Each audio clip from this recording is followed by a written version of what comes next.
Baik, hari ini kita akan belajar tentang relational data model, tepatnya di pertemuan ke-7 ya, dalam perkuliahan ini. Semoga relational data model yang disampaikan nanti bisa membuka wawasan tentang kepada mahasiswa untuk bisa mengetahui bahwa apa maksud dari relational data model. Nah, relational data model ini akan dibahas secara ringkas ya, untuk sebagai memperkenalkan apa itu relational data model. Nah, relational dalam pembahasan kali ini itu akan dibahas secara ringkas tentang structure of relational database. Struktur dari database relasional. Nah, kalau mahasiswa sering mendengar relational ya, bahwa umumnya database saat ini yang kita gunakan itu adalah relational database. Ya. RDBMS, Relational Database Management System. Nah, kenapa relational database yang umumnya kita pakai saat ini masih mendominasi, walaupun sekarang ada banyak database-database yang memang bentuknya kayak NoSQL. Nah, itu benar-benar sedikit beda ya. Nah, tapi kalau kita mengacu pada relational, masih sampai saat ini walaupun itu database yang NoSQL itu ada digunakan saat ini, tapi tetap masih relational itu dibutuhkan karena beberapa penyimpanan data kita masih butuh konsep dari relational database untuk transaksional perusahaan, untuk menyimpan database transaksional perusahaan. Nah, structure of relational database itu akan dibahas secara ringkas. Strukturnya, baru database skema, apa itu keys. Dalam relational itu penting adanya keys ya. Nah, skema diagram, relational query language, seperti itu. Nah, lalu structure of relational database. Nah, sebenarnya dari gambar ini itu adalah database skema. Nah, relationalnya itu apa? Nah, itu yang kita lingkari di merah itu adalah menggambarkan relasinya. Jadi, a relational database consists of collection of table, each of which is assigned a unique name. Jadi, dia table pasti, kalau yang namanya relational pasti minimal 2 table, ada hubungannya. Nah, hubungannya digambarkan dengan garis seperti ini ya, garis yang seperti ini. Lalu udah itu dia akan ada seperti data ya, unique name, unique ya, seperti table user ini primary key-nya, yang uniknya itu apa, di ID. Oke, lalu masuk ke post supaya ada hubungannya, yang uniknya apa, uniknya itu adalah author ID ya, author ID. Nah, ID yang ada di sini itu ada masuk sini, jadi siapa sih yang ngepost, nah, kita kan tahu bahasanya karena ada hubungan antara ID di sini sama author ID di sini. Nah, lalu sama dengan komen, siapa sih yang eh, apa, komen ini miliknya postingan mana. Nah, jadi sehingga ID yang ada di sini ada hubungannya dengan ID yang ada di sini, post ID. Nah, post ID ya. Supaya kita komen di blog A ya nggak mungkin munculnya di blog B, seperti itu. Itu contohnya. Lalu kita ada database skema. Nah, ini tadi saya udah sebut. Ini keseluruhan kita anggap adalah database skema ya, database skema, logical design of database. Jadi uh, rancangan database secara logical, artinya dia tidak secara fisik. Yang kemarin kita udah bahas, secara fisik itu apa ya, tempat penyimpanannya, hard disknya, atau ya ada yang pakainya di RAM-nya, penyimpanan di RAM. Kan ada database yang penyimpanan di RAM, tapi ya pada saat mati komputernya ya hilang gitu ya, kayak case itu. Lalu nah, ini adalah database skema yang kita gambarkan. Lalu kita nggak lupa bahwa beberapa nanti ada kata-kata atribut ya, atribut. Nah, atribut itu biasa adalah nama kolom. Kalau saya bahasa Indonesia, saya sukanya pakai nama kolom. Nah, nama kolomnya ini ya, dalam sebuah table pasti punya kolom, dan dalam sebuah table yang ada data ya pasti adalah yang namanya baris data. Ya, kadang bisa kosong karena belum diisi ya, tapi database yang benar itu umumnya ada datanya. Lalu ini kadang di buku kalian juga sering membaca ada yang tuples ya, itu sebenarnya ada baris datanya. Nah, the set of allowed value for each attribute is called the domain of attribute. The set of allowed value for each attribute is called the domain of the attribute. Attribute value are normally required to be atomic.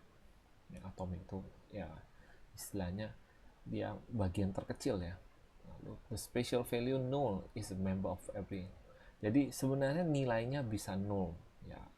Null itu juga anggapan kita nggak tahu mau isi apa angka ini isiannya, itu bisa kita memperbolehkan bahwa pengisian baris ini adalah boleh null ya, pada saat nggak ada diisian null dia. Lalu kita akan masuk lagi keys. Nah, keys yang tadi saya sebut itu umumnya relational punya keys. Yang tadi saya tunjuk-tunjuk itu adalah keys. Ya, yang merah-merah ini adalah primary key. Primary key itu umumnya kalau kita bisa bahasanya itu adalah key yang unik di dalam sebuah table. Nah, ini semua tandanya setiap table umumnya punya key. Kecuali kamu desain tanpa key, ya itu nanti masuk seperti model yang NoSQL ya, bisa seperti itu. Tapi relational itu umumnya adalah punya key. Setiap table punya key-nya. Oke. Nah, foreign key enggak semua table, tergantung ada relationalnya atau enggak. Ada relationnya. Nah, contoh kita lihat ID yang ini tadi belum nih. Nah, karena ini adalah ID dari yang di sini dia masuk dalam table post, dia termasuk dalam foreign key. Ya. Key-nya orang lain gitu loh. Tapi dia masuk di sini sebagai penanda bahwa ada relasinya. Ini bisa minimal ini satu, minimal satu, ini bisa banyak. Hubungannya satu, one to many. Lalu udah itu komennya itu one to many juga sama. Lalu dia ID-nya di sini ya, di sini ada foreign key-nya, diambil dari sini. Kalau saya bahasa gampang seperti itu adalah tentang key. Relational pasti punya key. Kalau nggak ada nggak ada key-nya, nanti nggak akan kita bisa relasikan pada saat kita membuat memanggil database-nya untuk mendapatkan data atau info tertentu. Oke, lalu skema diagram. Database skema sama skema diagram itu ya sedikit sama ya, along with the primary key. Cuman skema diagram itu sudah kita tentukan bahwa constraint-nya, relationnya lebih lengkap ya, seperti itu. Tadi juga karena gambarnya sama, nggak jauh beda. Kalau bagi saya skema diagram ya sama aja gitu ya, database skema diagram seperti itu. Nah, lalu relational, ada Y-nya ini ya, sepertinya salah. Relational query language ya. Query language itu language in which a user requests information from the database. Jadi query itu kalau kita sebut dalam istilah database itu perintah untuk memanggil informasi tertentu yang kita inginkan dalam database. Lalu query language itu dibagi 3 bagian. Imperative query language, deklaratif, deklaratif pakai DEC ya, deklaratif query language, functional query language. Nah, imperatif itu seperti ini. Umumnya kita tidak akan berhubungan dengan imperatif karena imperatif itu akan beda karena dia bermain di mana query language-nya itu perintahnya secara mendetail seperti hampir mirip bahasa mesin bahasanya gitu. Bahasa mesinnya itu ada kita memanggil informasi tertentu secara teknis detailnya. Nah, di sini dikatakan bahwa the user instruct the system. Jadi user memanggil kepada sistem itu dengan specific sequence of operation on the database to complete the desired result. Specific sequence of operations. Kita sejauh ini kita belajar database kecuali teman-teman atau mahasiswa di sini yang nanti tertarik untuk membuat bahasa tertentu, membuat teknologi database tersendiri, ya, yang memang dibuat lalu udah itu ada perintah-perintah khusus yang memanggil langsung ke dalam sistem komputer itu. Nah, lalu kalau saya bisa dibilang imperatif ini adalah low level. Kalau kita sebut low level language itu adalah memang bahasa yang mendekati bahasa mesin, ya. Manusia sulit untuk mengerti, dan dengan menggunakan imperative query language ini rentan dengan kesalahan karena operational sangat spesifik. Lalu makanya dinaikin menjadi deklaratif query language yang kita pakai nantinya di setiap lab di sini itu semua adalah deklaratif query language, ya. Select, update, delete, insert, ya, itu semua adalah deklaratif query language. Nah, itu bentuknya. Jadi lebih ke arah di imperatif itu udah buat sesuai beberapa perintah-perintah supaya lebih mudah dipanggil. Nah, hasil buatannya itu namanya deklaratif. Kita panggil melalui deklaratif query language, nanti mesin atau sistem komputer yang memanggil secara imperatif query language. Itu jauh lebih baik dan lebih naik tingkat lah. Nah, ada yang lebih mudah lagi, functional query language. Cuman functional ini ya, kita the computation is expressed as a evaluation. Jadi functional ini itu memang terbatas kemampuannya. Nggak seperti deklaratif, lebih jauh lebih bisa kita kita apa ya, kembangkan bagaimana cara pencarian sebuah informasi dalam database. Tapi functional itu contoh nih, kalau kita berulang-ulang memakai query ini gitu kan, ya, yang bakal dipakai berulang. Contoh, kita akan manggil stop per periode. Ya udah, kita udah buat deklaratifnya. Kalau memang sering ini berulang dipakai, ya kita buat functional. Jadi function itu lebih di atas lagi, lebih mudah dimengerti. Jadi kayak function kita buatnya. Nah, nanti di pertemuan ini kita coba pakai function yang memang udah disediakan dari MySQL. Nah, kita lihat apa bedanya dengan function. Nah, function ini jauh lebih istilahnya mengurangi kesalahan. Deklaratif masih bisa karena kita panggil salah, logika kita nggak muncul informasinya. Tapi kalau untuk functional query language ini ya jauh lebih minim kesalahannya karena memang udah didesain sekian untuk ya hanya kebutuhan tertentu seperti itu. Oke. Ini tadi. Nah, ini function. Ini khusus string function ya. String function. Saya nggak kasih, saya nanti baru kasih contohnya. Saya hanya jelaskan sedikit. Function, nama fungsinya charlength. Ini kalau kita baca deskripsinya adalah apa? Return the length of string. Ya, mendapatkan berapa panjang karakter dari sebuah string. Ini juga sama. Char length, karakter length, ya, sama penulisannya beda tapi fungsinya sama. Concat itu dua buah string jadikan satu. Contoh, hello satu string, word satu string. Kamu mau gabungkan jadi hello world, itu jadi bisa pakai concat. Nah, kenapa nggak pakai tanda tambah? Ya beda. Di dalam MySQL ya ada cara menggabungkan query, menggabungkan string. Jadi kita pakai. Jadi ada sedikit contoh lah, contohin. Lalu udah itu finding set, return the position of string within a list of string. Ya, format yang umumnya saya juga sering gunakan itu concat, format, left, ya, length bisa juga, lower, altrim, replace, right, rtrim, ya, substring, upper gitu. Kalau uniknya ada ini format nih ya, format yang contoh dari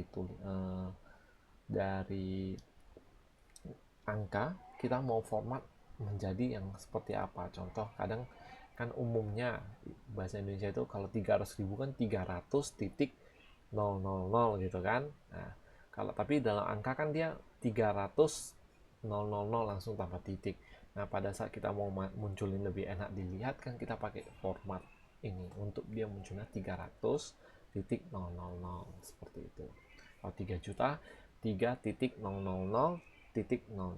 seperti itu. Nah, itu tergantung kita mendesain di sini, tapi umumnya dia ada defaultnya. Kita boleh coba dulu defaultnya menghasilkan apa beda, baru kita buat format tersendiri. Lalu yang dipakai lower itu convert string, jadi tulisannya menjadi huruf kecil semua. Upper untuk menjadi huruf besar semua. Trim untuk menghapus spasi. Kalau mungkin dalam data itu nilainya paling depan sampai paling belakang stringnya itu ada spasi, ya kehapus dengan trim. Substring kita ingin ngambil, jadi contoh panjangnya kata ini ada 30 karakter, kita mau ngambil bagian tengahnya atau dari tengah sampai belakang atau hanya depan sampai berapa karakter ke belakang, ya itu kita pakai substring seperti itu. Nah, itu umum yang dipakai. Lalu ini ada numerik. Ya, numerik itu untuk angka, ya. Angka, kita ingin mengolah angka. Ada yang kita pakai count, kita dapat berapa recordnya. Nah, lalu ada yang kita pakai min, max, kita tahu. Lalu yang paling umum saya sendiri pakai itu ya kayak round, ya. Round itu kita membulatkan nilainya. Jadi contoh kita hasil database, kita ambil data 179.500,05 gitu kan, ya kita ingin dia bulatkan supaya dia terlihat lebih bagus, karena di Indonesia sendiri kan di belakang kita nggak perlu desimal kan, kita hanya angka bulat aja. Oke, ada truncated. Truncate a number to specified number of decimal places, jadi untuk potong sesuai dengan berapa desimal yang kita munculkan. Nah, ada yang shell itu introduce value that is lebih besar sama dengan to a number. Jadi shell itu return to smallest integer. Jadi shell itu round membulatkan tapi turun ke bawah. Floor itu membulatkan tapi naikkan ke atas. Jadi contoh kalau pakai shell artinya 1,5, pakai shell itu jadinya 1. Kalau floor 1,5 jadinya 2 gitu. Oke, ini untuk date. Nah, untuk date itu paling banyak ya fungsinya, ya. Ini juga belum semuanya, karena kalau semuanya itu tidak akan muat. Kalian juga bisa cari tahu lebih banyak lagi, ada di Waitress School, ya. Baru deh itu supaya banyak di internet juga banyak function untuk date. Jadi kalau mau cari di Google bisa function MySQL date, date function MySQL gitu, MySQL date function, itu semua bisa keluar semuanya, dan pasti banyak cara pemakaiannya, ya. Ini add date, jadi menambahkan tanggal seperti itu, menambahkan waktu. Day of month, jadi dia hari keberapa dari bulan tersebut. Day of week, dia hari keberapa dari minggu tersebut. Day of year, dia hari keberapa dari tahun tersebut. Ada yang jam. Oke. Nah, month, kadang saya sebuah data tanggal, saya mau cuma ngambil bulannya saja, saya langsung month, tanggalnya apa, langsung dapat nilainya seperti itu. Oke, ada year, tahunnya saja yang mau saya ambil. Ada yang day, ya, day, okay. Day of the month, given date. Oke, day bukan date lah tandanya, yang saat the date part of the data expression. Oke. Nah, ini beberapa contoh. Kayak tadi saya sebut concat. Nah, ini menambahkan SQL tutorial is fun. Digabungin, hasilnya nanti adalah muncul SQL tutorial is fun. Formatnya dari sini dia cuma mau 2 desimal, nanti sampainya 56 doang. 250, 500, 56. Ya, seperti itu. Cuman dia kalau ini format dia pakai underscore decimal, nanti ini kalau nggak salah 250 pakai titik ya, titik 500. Titik ataupun koma secara default itu tergantung dari settingan komputer kita, regionalnya mana. Ada yang regional Indonesia pakai titik, regional Amerika mungkin pakai koma, seperti itu ya. Itu tergantung regional masing-masing juga. Jadi makanya kita coba dulu, kita tahu oh ini bukan sesuai dengan yang kita inginkan, baru kita format ulang. Lalu lower, nah ini tulisannya supaya dikecilin semua, nanti tulisan kecil semua, jadi huruf kecil bahasanya, bukan huruf besar. Ini kan ada huruf besarnya T, huruf besar, ini jadinya semua nanti huruf kecil.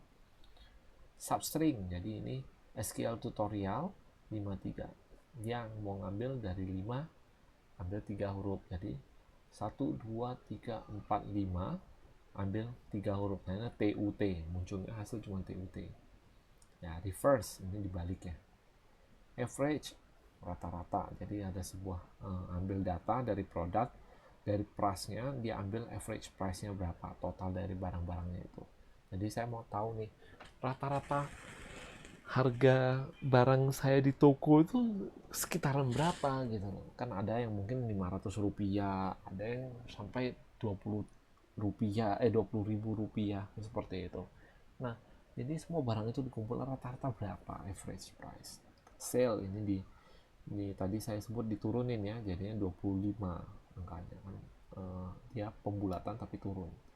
Max, jadi dari angka, kalau ini kan dirata-ratain, tapi kalau ini datanya dia ambil yang harga paling mahal, tanya munculnya 20.000, seperti itu. Add date, nah ini add date nanti interval 10 hari, jadi dari tanggal segini yang dikasih ditambahkan 10 hari ya, dapatnya 25 ya, harusnya tanggal 2017 06 25. Select current date, jadi current date itu adalah sekarang, nanti dia munculin hasil adalah tanggal sekarang. Lalu select date diff, jadi mencari perbedaan antara tanggal ini sama tanggal ini berapa hari. Month, jadi ini bulannya berapa, bulan 6. Lalu string to date, jadi dari tanggal, jadi string ini dia mau ubah menjadi ini bulan, tanggal, tahun, seperti itu. Baru dari itu date format, seperti itu. Nah, ini beberapa function, contohin ya. Jika mahasiswa ada pertanyaan boleh di grup ya. Lalu nanti untuk di nanti saya juga kalau di grup tanya silahkan ya. Lalu udah itu nanti ada tugas juga saya taruh di classroom. Sampai di sini dulu, terima kasih ya, semoga bermanfaat. Salam.